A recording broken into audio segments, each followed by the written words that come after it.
8 more tactics. Welcome back. Are you imagining all the hardball tactics you'll try in our next exercise? I hope so. This video is about additional, not hardball or not quite hardball tactics. I should flag that this whole course, but these tactics sections in particular, would be remiss not to give attribution to the book Getting to Yes by Roger Fisher and William Ury. The book came out in 1981, and to this day, most negotiations teachers will still tell you it's the best book out there. It's easy reading, and I recommend you pick it up to read more. They have had enormous influence in the last 40 years of the study of negotiations. Now, moving back to tactics. There are 2 tactics that are sort of in the gray area between hardball and everything else. And maybe I'm biased in describing these as gray area because I like these tactics and I think they can depend on the situation. Some experts might classify these as hardball, but I think that when they're employed in good faith, they can be useful. The first of these 2 is the flip side of psychological manipulation. It's flattery. You're saying, hey, I love this job and I want to make it work. You're saying, this is such an incredible rug, and I can promise I'd cherish it forever. I'm not one of those people who will resell it online for a quick buck. You're saying, I love your home, and this is the perfect house to raise my family. The flattery tactic gets used all the time. I use it to build rapport without even realizing it sometimes.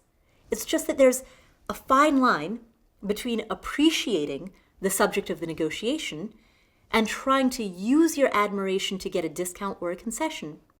It's manipulation if you say you'll cherish the rug forever and then immediately turn around and resell it online. So you see the difference? It's about intention. Be honest. Now, the second gray area tactic has already come up in our earlier moped negotiation. It's when one negotiator pretends they don't have the final say in the matter. This is also known as appeal to authority. This happens a lot with job offers. You're talking with someone in HR, and they tell you they can't bring the salary up any higher. Maybe it's true.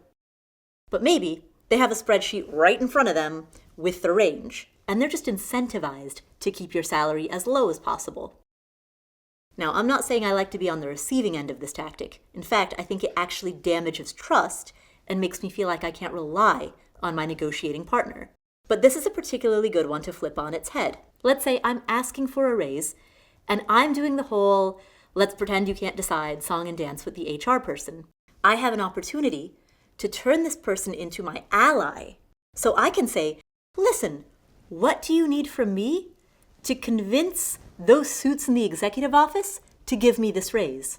And then they can pretend to be on my side, even if it's actually just them that I have to convince. I'm giving them space to show some of their cards under the cover of them acting as though it's someone else's decision-making process. I'm asking them to give me a little information about the boundaries of the ZOPA. Sometimes they'll bite. Okay, on to the tactics that even the great Fisher and Ury would approve of. These tactics are all about building trust and fostering a spirit of collaboration. If you're on the playground, the hardball tactics are the kids who are throwing mud balls at each other and running across the street to the candy store. These other tactics are the kids playing collaborative games. They're building a sandcastle, they're taking turns jumping rope and spinning the jump rope for others. Employing these collaborative tactics will make you look a little more enlightened than the hardball players. Most experts will tell you to at least start as the jump rope kid. If the other party throws a mud ball, then you might have to throw a mud ball back, but start collaboratively. My useful trick is to separate the people from the problem. This can help take some of the emotion out of the situation. If you're making a business deal with a friendly acquaintance, you can do some messaging to make clear that you think of your relationship as separate from the issues at hand. Before the negotiation, you can say, listen, I like you now and we're going to stay friends regardless of whether we wind up working together. If it doesn't work out this time, I'd be so excited to work with you at some point in the future. Another collaborative tactic is to come to the table with only offers you consider reasonable and sensible for both parties. Instead of wasting a bunch of time stating extreme positions and inching toward the middle, you can come to the table with a package that you think could really work. This will signal to your negotiating partner that you're serious and that you aren't interested in posturing. Another collaborative tactic is called log rolling. This is a concessions-based tactic. This is when you collaboratively identify issues of similar importance between both parties. For example, maybe I really want a freelance contract to wrap up by the end of next month, but my client really cares that I agree to 3 rounds of revisions. So maybe we roll those issues into one package. I get my end of month deadline, and she gets her 3 revisions. What do you do if neither party knows exactly how a contract should work? You can look to already established standards to establish a baseline. This is the next tactic. This works particularly well if your contract relies on performance benchmarks. If you agree to use a mutually agreed upon set of standards, you're both demonstrating your trustworthiness. Neither of you is going to inflate the number of people who watched the video or the number of Instagram users who liked a sponsored post. When both of you agree to rely on a third-party standard for information and metrics, you establish mutual trust. Now, when the standard setter itself has messed up metrics, that's a whole other problem.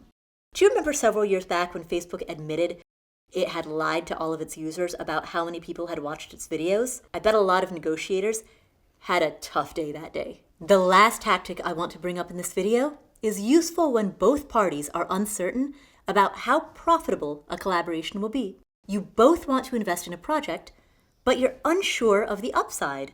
And this happens. In a good faith negotiation, one negotiator can offer a contingency option, which is the next tactic. Again, one thing that I like about the real estate industry is that they call things what they are. A concession is a concession. A contingency is a contingency. In the rest of the world, you may have to work a little more to put these ideas into practice. Here's how a contingency contract might look. Let's say 2 companies are looking to collaborate on a product launch. Maybe the product is Crocs shoes that are the color of Cheetos.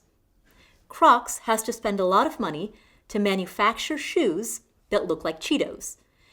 Cheetos spends nothing because it's not in the shoe business. So Cheetos can offer Crocs a contingency contract. Cheetos can say, "Hey Crocs, we realize you're taking on the financial risk here, and we're both going to share in the upside if the shoes sell. But how does this sound? If the Crocs don't sell, we'll buy them from you at cost. We'll reimburse you for the time and money that you spent on our wild idea." Or maybe they buy it at half the price. Now, I don't know why I thought of Cheetos and Crocs, like no disclosure needed, neither of them sponsor Afford Anything, but I do kind of like the Cheeto orange, and I would consider buying Cheeto-colored Crocs.